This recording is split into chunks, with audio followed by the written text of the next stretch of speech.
What's up? It's Josh Levine from Zero to Piano. In this video, I'm going to talk about the overarching philosophy of my piano program. I call it the 3 pillars of piano. When you really break it down, the ability to play piano is comprised of 3 main elements. First, you have to know what buttons to push. I call this first pillar theory/intuition. It has to do with notes. It's about melody and harmony. What notes sound good when you string them together in a line, and what notes sound good when you put them together in a chord. This pillar is like your palette. It's about the color of music. Second, you have to push the buttons at the right time, for the right amount of time, and at the right volume. I call this pillar groove. If pillar number 1 is concerned about what notes you push, pillar number 2 is about when and how loud you push them. This pillar is about the structure of music. It's about timing. It's about rhythm. It's about dynamics. It's about taking the notes that you chose from pillar number 1 and putting them into a rhythmic framework that feels good. Third, you have to be able to push the buttons quickly, accurately, and with an intentional amount of strength. I call this pillar technique. It's about motor skill. What fingers are you going to use? How are you going to get your hand from this position in this shape to this shape in this position in the right amount of time? Anything that concerns the physical, how are you going to play the notes? That belongs in this pillar. There's kind of a cool musician speak way to say this. It's called chops. A lot of times we'll hear if a musician sees a piano player that can zip up and down the piano and play really flashy stuff very accurately, they'll say that player has great chops. I like to use a metaphor to describe the relationship between all the pillars. If music were a castle, groove would be the structure and the foundation. The notes you play are like the colors on the walls. And technique is the key that allows you to unlock all the rooms. So that's it. It's just these 3 pillars. That's all you have to do to get good at piano, master these 3 things. That might seem like a little bit of an understatement or an overstatement or an oversimplification, but the amazing thing is it's actually not. Each of these pillars is an incredibly deep rabbit hole all by itself, and mastering all 3 of them is the journey of every piano player. In the program, every day, videos and exercises will take you deeper into each of the rabbit holes, and as you explore, your level of mastery over each one will improve. To get oriented, I have made up a very short piece of music. I'm going to play it for you now, and then we're going to look at it from the perspective of each of the 3 pillars. Cool, let's get started.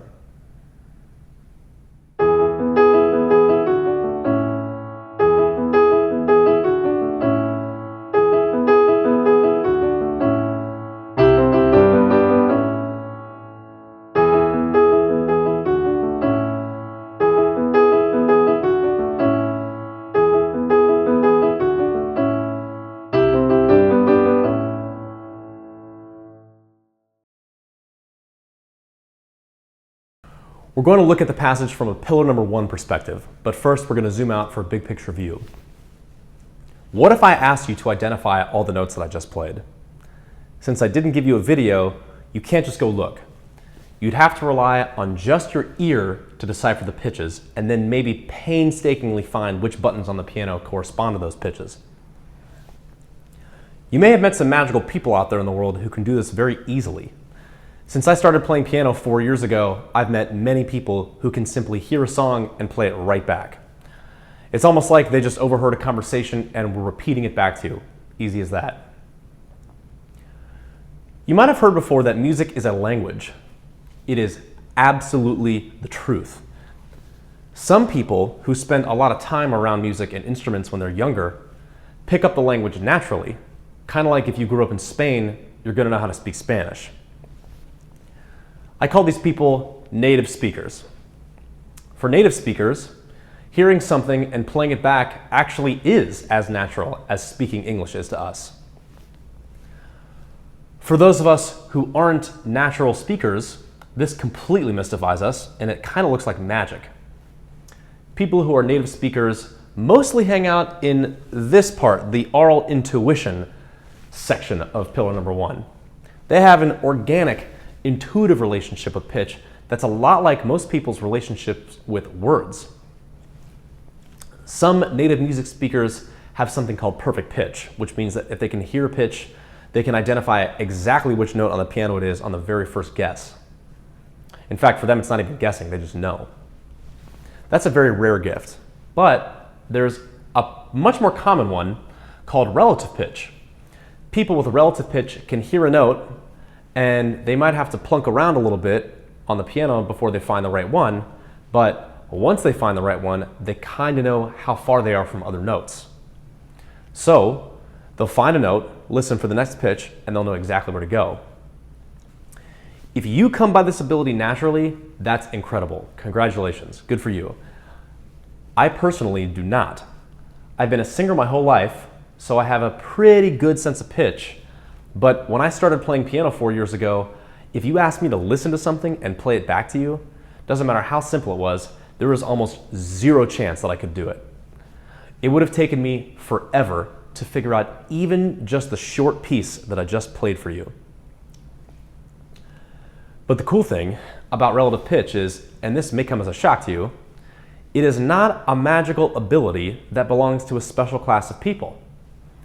Anyone, and I really mean this, anyone can hone their ears to have a more intimate relationship with pitch, even if you're an adult, by a process called ear training.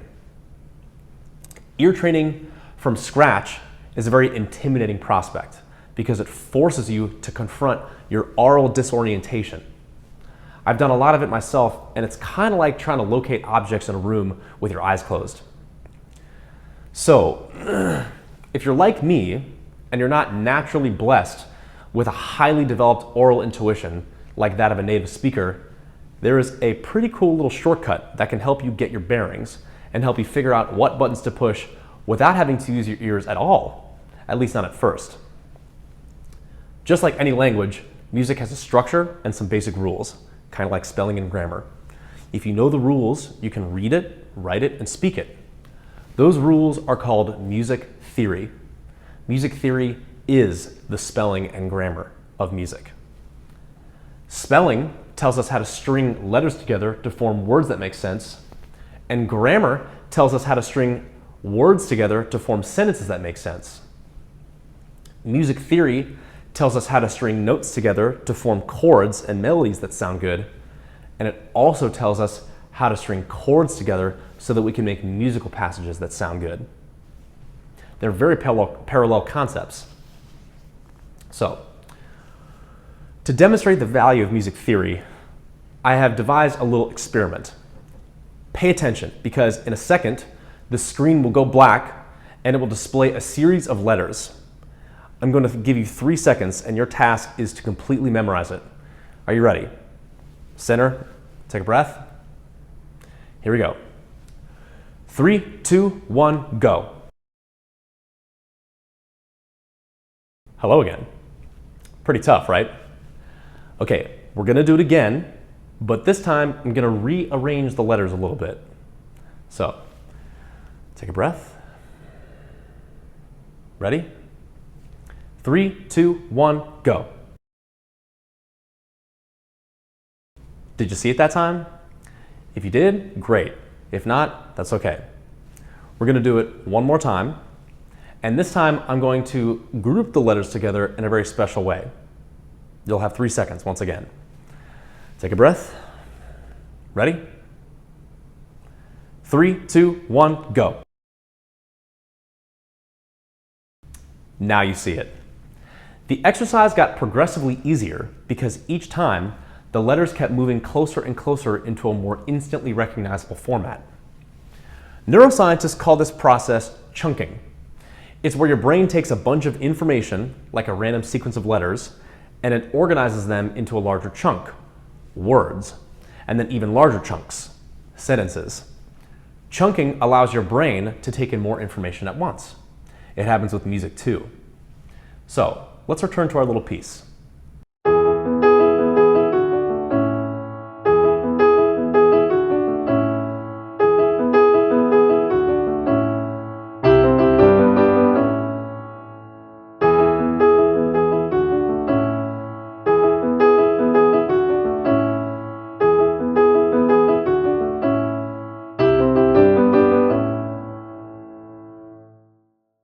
Imagine that I wrote out every single note that I just played in that little piece, either on sheet music, like a classical piece, or in some other way.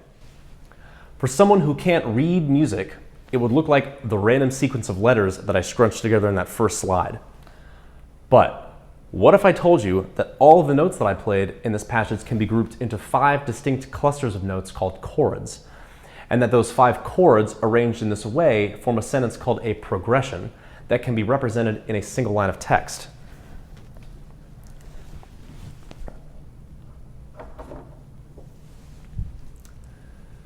E, D, A, C, G, A. Even though there's no rhythmic information here, each of the letters represents a chord, which in turn represents a certain group of notes. So it's kind of like all the notes that I just played are encoded into this line of text.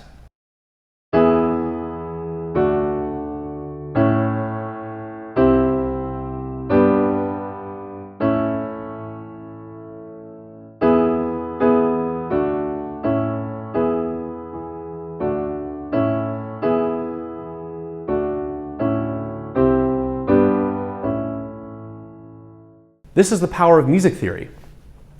We play a lot of notes in music. Theory allows us to chunk musical information into larger pieces, which makes us like Neo in the Matrix. We can see the underlying structure of how and why notes are grouped the way they are. One of the primary aims of this program is to help you see music in this theoretical way, and it will open up your playing in ways that you can't even imagine.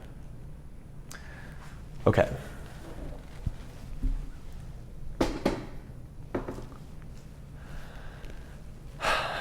Let's come full circle with this theory/intuition divide. Are theory and intuition mutually exclusive? No, they're not. Is anyone ever just a native speaker or a learned speaker? Just a natural player or a theoretical player? No, not really. But a lot of times people rely on one much more than they rely on the other. If we rely on theory too much, we may still not be able to play music very freely. Like I said before, a theoretical approach circumvents the ear and relies only on the mind to understand notes. In other words, you can know all there is to know about music theory, but if you haven't connected that knowledge to your ear and fingers by listening and playing, the knowledge won't do you any good. It'd be like if you took years of Spanish class, but you never had an oral examination. So, you never had to speak before. When you visit Spain, Spanish conversations are flying everywhere, millions of miles a minute. It doesn't matter if you know the definitions of certain words and you know how you're supposed to form sentences with them. If you've never spoken before, every time you open your mouth, you really have to think about it. That slows you down. So, if you're at that point, what you'd have to do is just start listening and speaking. Go to coffee shops, talk to people on the street, when you're ordering food at a restaurant or at the grocery store. Start speaking and listening, and the experience of using that knowledge will connect it to some deeper, more intuitive part of you over time. If you do it long enough, you'll become fluent. My personal journey is that I rely more on theory than intuition. So every day I try to spend a little bit of time developing my intuitive side so that I can speak music more fluently. On the flip side, if you're a native music speaker, you may fall into the opposite pattern. You can intuit what notes go together, but you don't really know why.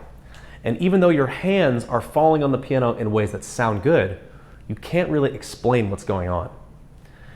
The intuitive approach bypasses the mind and relies only on the ear to understand notes. It's like an 8-year-old in Spain. He knows how to speak Spanish, but he hasn't gone to school and he hasn't studied the language yet. He might have picked up some bad speaking habits, but he doesn't know it because he's uneducated.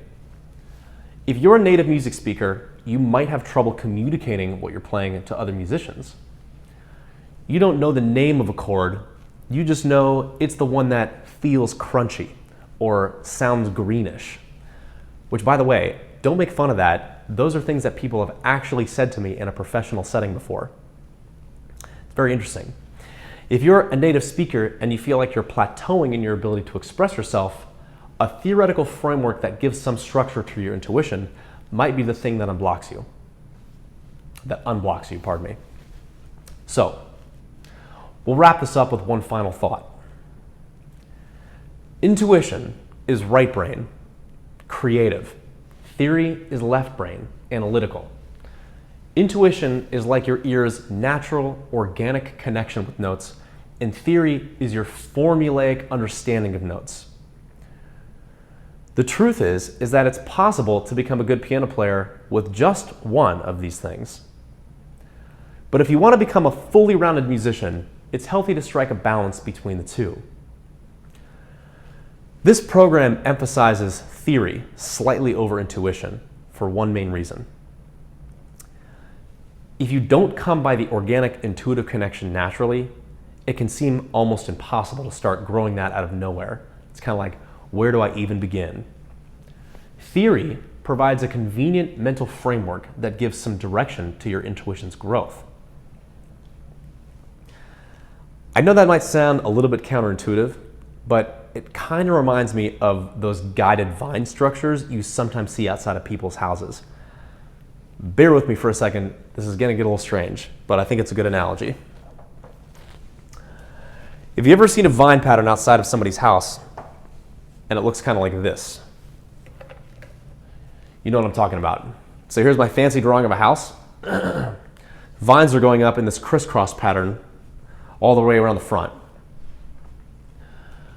The landscape designers who figured this out had to lay metal wires down first so that when the vines started growing, they'd have something to grab onto and do their viney wraparound thing on, like this.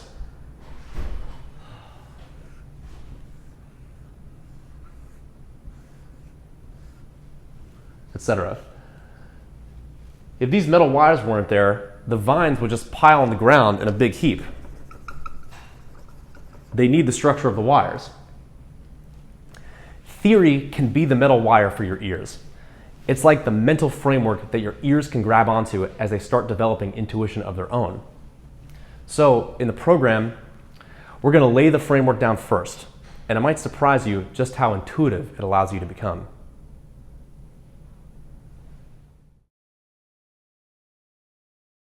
In this video, we're going to talk about the second of our three pillars, groove. We're going to go a little bit down the rabbit hole here and talk about groove in terms of its four main elements: rhythmic placement, note duration, dynamics, and the foundation of it all, tempo. Remember the little piece that I played in the last video? Well, I'm going to play it for you one more time. And when I play it, really try to get a sense of how it feels in your body. We're going to ask ourselves the question, how is it grooving? And we're going to analyze the piece from the perspective of each of these four elements. Okay, let's do it.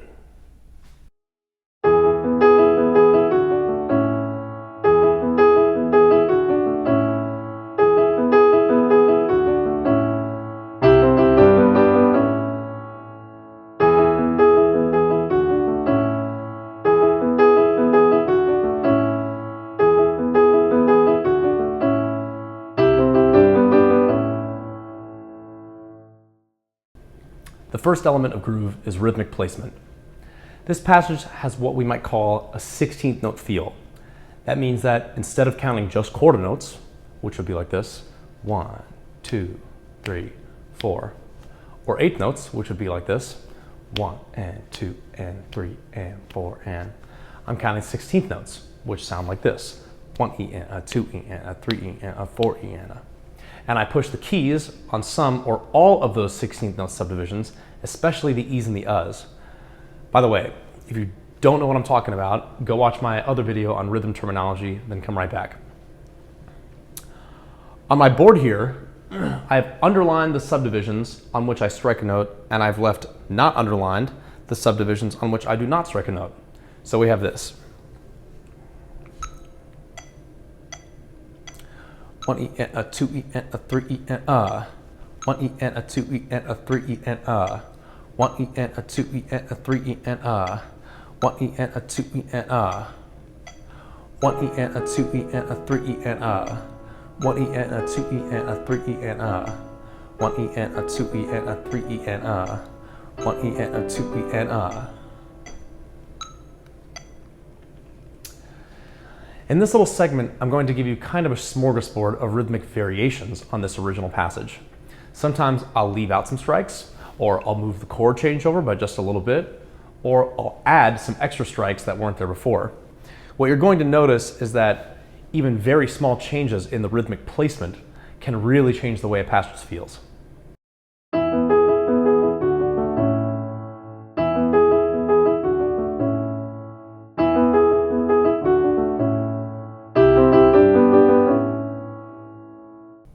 Did you hear what I did that time? I took away the first 16th note subdivision on the first 3 phrases. So what you heard was E and a 2 E and a 3 E and E and a 2 E and a 3 E and E and a 2 E and a 3 E and 1 E and a 2 E and Okay, so on the next example, I'm going to put that subdivision back, but I'm going to take away these 2 on the E and of 3. Okay, I'm not going to count it, you're just going to hear it in the piece.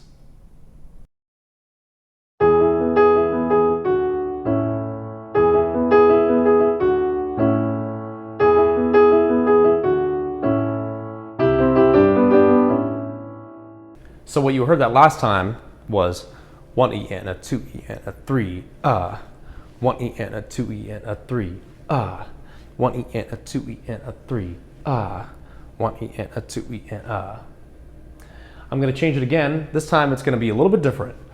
I'm going to put these subdivisions back, but I'm going to take this one and I'm going to move it over here.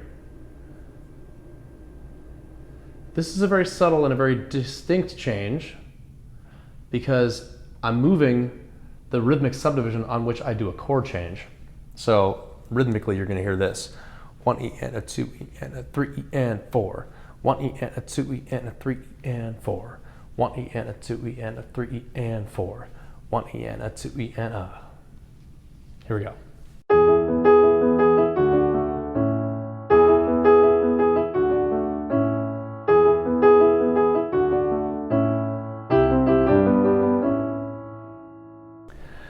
And that last one, I hope you were able to feel the difference. I feel it very distinctly. When you have 1 E and a 2 E and a 3 E and 4, it feels a little bit more suspended, like there's a little bit more suspense. It's not quite as aggressive or attacking as the 1 E and a 2 E and a 3 E and That anticipated makes it feel like it's always forward moving. This makes it feel a little bit more relaxed. 1 E and a 2 E and a 3 E and 4. Feels nice. Okay, so we're going to keep moving forward by taking away even more of these, make it feel even more suspended, even more suspense, kind of like I was just saying. So here, goodbye these, and then also this and this and this. We're messing for the first time with the end phrase here, and it'll sound like this.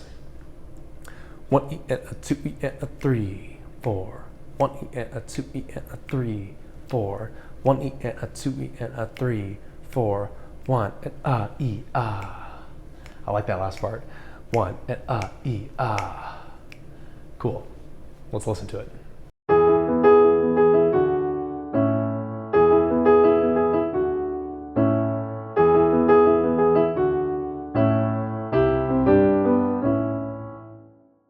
All right, that last one, like I said, feeling pretty relaxed, pretty laid back. This one is going to be the opposite. We're going to add every single subdivision and play on every single beat.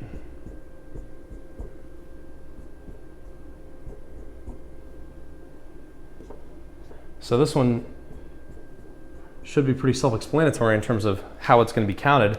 We're just counting every single one of them.